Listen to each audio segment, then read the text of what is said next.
Good everyone, Tom with OnCampus College Planning coming to you kind of in the middle of two practice exams. We had seven bright young students masked up and socially distanced this morning in our upstairs office, and they just finished a few minutes ago, and they're going home and probably going to go back to sleep. And then we've got five more lucky contestants coming in at about 1 o'clock this afternoon to power through 3.5 hours of an ACT practice exam and get ready for the real thing.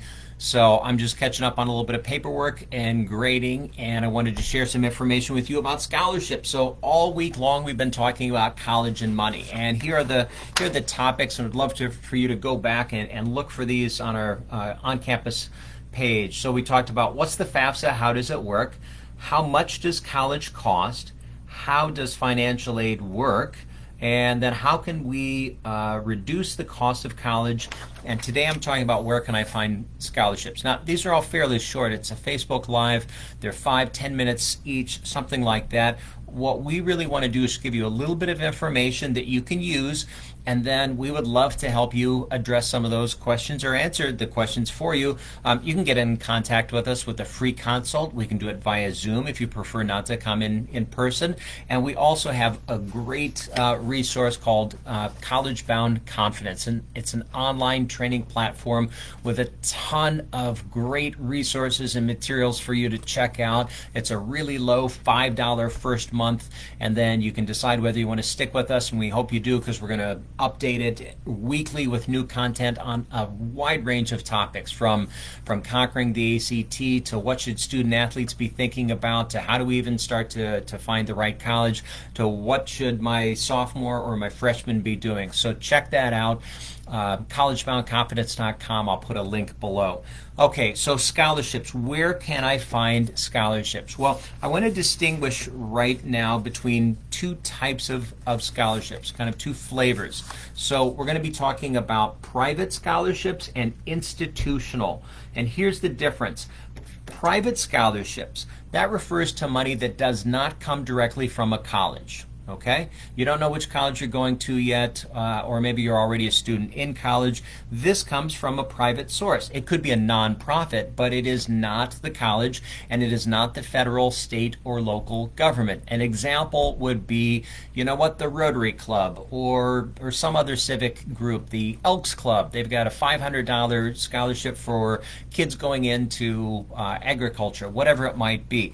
And a lot of those actually come through your school. So a lot of high schools will send out this scholarship application and have students fill that out, seniors, and you kind of fill out a resume and grades and all that kind of good stuff. And then there's maybe 10, 20 people, different community members, some school people. They sit down, kind of smoke-filled room, and they dole out the money like that. And that's great. And especially for those schools that do that, I applaud them for making it sort of a one-step process, as opposed to applying for 20 different scholarships or not even know what's out there. So that's the first step. Check with your guidance counselor and see if your school does that, because that's a great way to go after some of those scholarships. Okay. Other private scholarships include, you can Google scholarships and you can find all sorts of stuff, and you got to be a little bit careful. But you can find places like FastWeb or Scholly. And the website for Scholly, if you type in scholly.com, it's not right. It's My Scholly,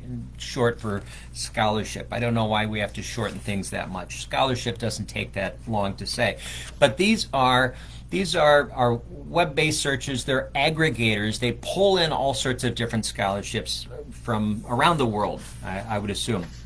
And FastWeb, I believe, is free. Scholly, there is a monthly fee, or I think you can pay in advance. What I want you to be aware of is that nobody has like the secret Willy Wonka golden ticket type of thing for scholarship searches, and don't pay attention to late night infomercials that say we've got millions of dollars just waiting for you, but you got to contact us and pay us. Don't, aside from maybe a small monthly fee for something like Scholly, don't pay people for college scholarship searches. It's a scam. Don't do that. We don't do that for people.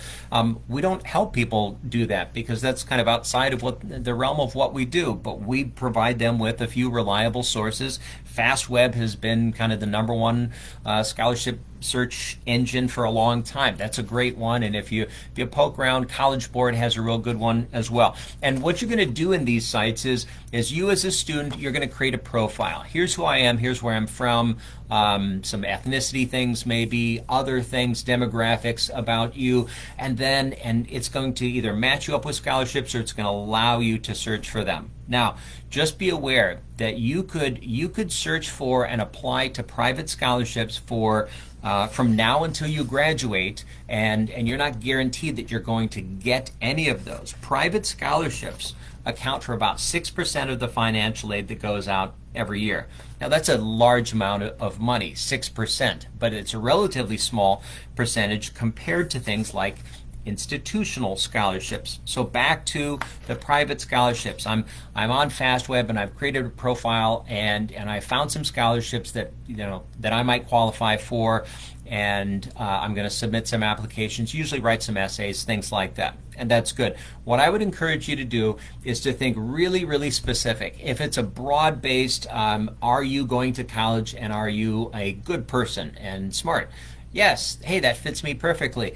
Yeah, everybody's applying to that. The example I always give is the Bill and Melinda Gates Scholarship. Okay, they actually do give them out, and I've talked to somebody, like a friend of a friend of a friend, that knows someone that got one. And that's great. But what you want to do, I think, is target the ones that aren't the huge big ones, that are more specific based on the things that you're bringing to the table. Whatever from your background, whatever from your interests or talents, whatever that might be. And man, I'd be creating like a spreadsheet and kind of documenting this stuff, and I'd go after whatever, 5 per week, something like that. Okay, but you've got to think about the investment of time into this as well.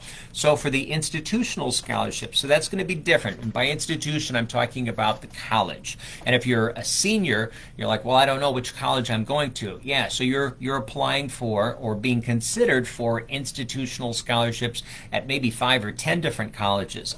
And institutional scholarships, I have to keep slicing this and dicing it a little bit.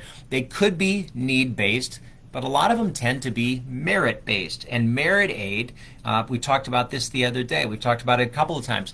Merit aid are scholarships I earn for something that I do well or have done well. I'm a fantastic oboe player, I'm a great basketball player, I'm a swimmer, I'm a female golfer, whatever it might be, or I'm really great in the classroom, or I'm a fantastic performer, whatever it might be. And the classroom things are generally based on, as you can imagine, your GPA, and still to a large extent your standardized test scores, SAT and ACT.